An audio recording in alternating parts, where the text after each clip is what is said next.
Bismillahirrahmanirrahim. Assalamualaikum warahmatullahi wabarakatuh. Di sini kami akan mempresentasikan himpunan dan fungsi yang disusun oleh saya Mutiara Muslimah bersama rekan-rekan saya Lailatul Fitriah Faujia, Cynthia Permatahati, dan Tasya Nur Aulia. Untuk materi yang pertama, menjelaskan tentang himpunan. Himpunan adalah kumpulan benda-benda atau objek yang didefinisikan diberi batasan dengan jelas. Maksud dari didefinisikan dengan jelas adalah dapat ditentukan dengan tegas benda atau objek apa saja yang termasuk dan tidak termasuk dalam suatu himpunan yang diketahui. Benda atau objek yang termasuk dalam suatu himpunan disebut anggota, elemen, dan unsur dari suatu himpunan. Contoh: 1.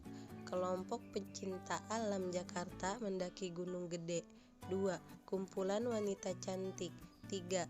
Penonton sepak bola kelas 1 membayar 10.000. Istilah kelompok, kumpulan, dan kelas dalam matematika dikenal sebagai istilah himpunan. 1. Kumpulan atau kelompok yang merupakan suatu himpunan. Contoh, kumpulan bilangan prima yang merupakan anggota, misalnya 2, 3, 5, 7, dan 11. Yang bukan anggota, misalnya 1, 4, 6, dan 9. Yang kedua, kumpulan atau kelompok yang bukan merupakan suatu himpunan. Contoh, kelompok orang kaya. Pengertian kaya tidak jelas berapa banyak harta yang harus dimiliki. Dan yang ketiga adalah lambang suatu himpunan. Contoh, himpunan mahasiswa Mahkom kelas 2A yang namanya dimulai dengan huruf H. Misalnya himpunan itu diberi nama X, maka M. Nama mahasiswa Mahkom 2A yang namanya dimulai dengan huruf H. Anggota suatu himpunan. 1. Pengertian anggota himpunan. Contoh, P sama dengan huruf-huruf pembentuk kata siswa. Kata siswa terdiri atas 5 huruf, yaitu SI, S, WA. Huruf S ada 2 buah, tetapi karena anggota yang sama ditulis dalam suatu himpunan hanya ditulis 1 kali, sehingga salah jika ditulis P sama dengan SI, SWA. Yang benar adalah P sama dengan SI, WA. Yang kedua, menyatakan banyak anggota suatu himpunan. Banyak anggota himpunan A dapat dinyatakan dengan notasi N dalam kurung A. Jadi notasi N dalam kurung P artinya banyak anggota pada himpunan P. Menyatakan suatu himpunan. A. Menyatakan suatu himpunan dengan kata-kata. Menyatakan himpunan dengan kata-kata sangat bermanfaat untuk himpunan yang memiliki anggota sangat banyak dan tidak beraturan, sehingga kita akan mengalami kesulitan bila anggota-anggotanya ditulis satu demi satu. B. Menyatakan suatu himpunan dengan notasi pembentukan himpunan. Contoh, P sama dengan dalam kurung N, yaitu kurang dari 3 kurang dari N kurang dari 8, N anggota B. Dengan B adalah himpunan bilangan bulat, dibaca P adalah himpunan N, sehingga lebih dari 3 dan N kurang dari 8, N anggota B. Atau P adalah himpunan N, sehingga 3 kurang dari N dan N kurang dari 8, N anggota B. C. Menyatakan suatu himpunan dengan mendaftar anggotanya. Dengan cara ini, anggota-anggota himpunan ditulis dalam kurung kuara dan dipisahkan dengan tanda koma. Pada penulisan himpunan dengan cara mendaftar anggota-anggotanya, jika semua anggota dapat ditulis, maka urutan penulisan boleh diabaikan. Macam-macam himpunan. Himpunan kosong. Himpunan kosong adalah himpunan yang tidak mempunyai anggota dan ditulis dengan notasi atau simbol kurung kurawal atau himpunan kosong. Perhatikan bahwa himpunan tidak sama dengan kurung kurawal atau himpunan tidak sama dengan kurung kurawal. Himpunan bukan himpunan kosong sebab mempunyai anggota yaitu 0. Kurung kurawal tidak mempunyai anggota, maka disebut himpunan kosong. Contoh, A dalam kurung mahasiswa Matkom 2A yang umurnya kurang dari 15 tahun, tutup kurung, himpunan A tidak mempunyai anggota sebab tidak ada mahasiswa Matkom yang umurnya kurang dari 15 tahun. Jadi, N dalam kurung A sama dengan 0. Himpunan bagian A sama dengan dalam kurung A, B, C, tutup kurung, B sama dengan A, B, C, D, E, tutup kurung. Dari kedua himpunan tersebut yaitu setiap anggota A yaitu A, B, C menjadi anggota B, maka dikatakan bahwa A adalah himpunan dari bagian B. Irisan A dalam kurung Eka, Diah, Arnas, Hani. B. Widi, Eka, Arnas. Eka dan Arnas menjadi anggota himpunan A dan sekaligus anggota himpunan B. Eka Arnas yang anggotanya merupakan persekutuan himpunan A dan B disebut irisan himpunan A dan B. Ditulis A, N, B sama dengan Eka dan Arnas. Selanjutnya ada fungsi. Yang pertama yaitu konsep relasi. Pengertian relasi.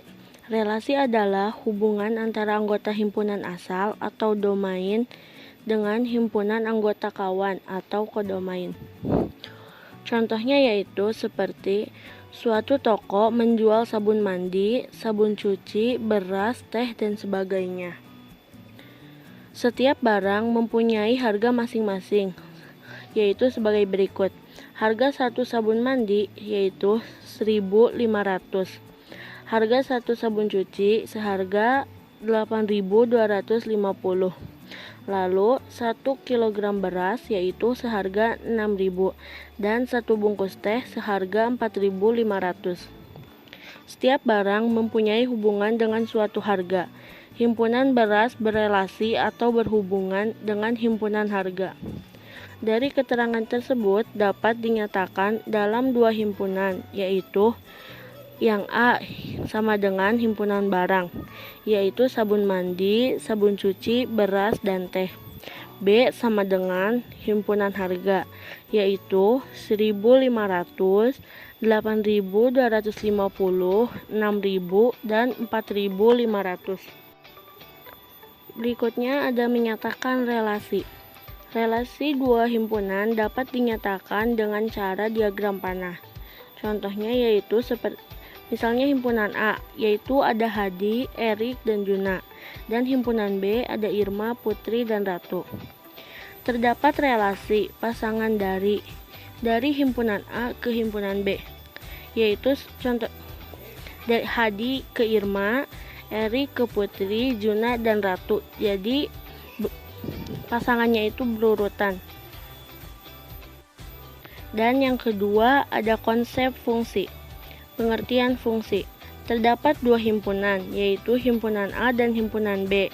Maka fungsi atau pemetaan dari himpunan A ke himpunan B yang ditulis F.2A menuju B adalah suatu relasi yang memasangkan setiap anggota himpunan A dengan tepat suatu anggota himpunan B. Dengan demikian, sebuah relasi dari himpunan A ke B disebut fungsi jika yang pertama, setiap anggota A memiliki pasangan.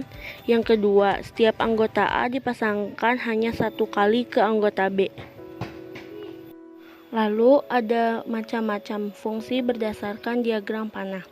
Yang pertama, fungsi pada atau surjektif. Contohnya yaitu himpunan A, yaitu min 2, 2, 3, dan 5. Himpunan B yaitu ada 4, 9, dan 25. Suatu fungsi F.2A menuju B yang dinyatakan dengan himpunan pasangan terurut F sama dengan kurung kurawah min 2,4, 2,4, 3,9, 5,25 dapat digambarkan dengan diagram panah seperti yang terdapat pada gambar. Selanjutnya ada yang B, fungsi sesuatu atau injektif. Pada gambar di atas, setiap anggota himpunan A dipasangkan dengan satu anggota himpunan B yang berbeda. Fungsi yang seperti itu dinamakan fungsi satu-satu atau injektif. Yang ketiga ada jenis-jenis fungsi. A. Fungsi linear. Fungsi linear adalah fungsi yang berpangkat tinggi dari variabelnya adalah 1. Bentuk umum fungsi linear dengan X sebagai variabel bebas adalah F dalam kurung X sama dengan MX plus B dengan M tidak sama dengan 0 dan B elemen dari R. Dalam penulisan, F dalam kurung X sering diganti dengan Y. Misalnya, F dalam kurung X sama dengan 2X min 3 dapat ditulis Y sama dengan 2X min 3 dengan X sebagai variabel bebas dan Y sebagai variabel terikat karena nilai Y tergantung pada nilai X daerah asal dari fungsi linear F terdiri atas semua bilangan real. Yang B ada fungsi kuadrat. Jika suatu fungsi pangkat dari variabel X paling tinggi pangkat 2, misalnya F dalam kurung X sama dengan X kuadrat min 3X plus 2, maka fungsi ini disebut fungsi kuadrat atau fungsi pangkat 2. Bentuk umum dari fungsi kuadrat adalah sebagai berikut. Y sama dengan F dalam kurung X sama dengan AX kuadrat plus BX plus C titik 2A B C elemen dari R dengan A tidak sama dengan 0. Mungkin itu saja yang dapat kami sampaikan. Kurang lebihnya mohon maaf. Wassalamualaikum warahmatullahi wabarakatuh.